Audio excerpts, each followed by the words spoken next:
যখন মেয়েটাকে দেখতে গিয়েছো, কমন কিছু প্রশ্ন করবে।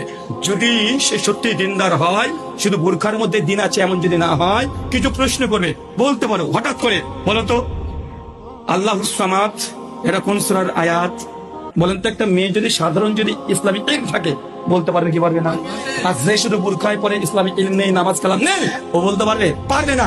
যদি বলতে পারে, ভাববেন 2 মার্ক পেয়ে গেছে। আবার প্রশ্ন করেন, বলো তো আলহামদুলিল্লাহি রাব্বিল আলামিন এটা বাংলা মানে কি? ভাই বলেন তো, ভালো মেয়ে হলে বলতে পারবে কি পারবে না? যে দিন চর্চা করে বলতে পারবে কি পারবে না? পারবে।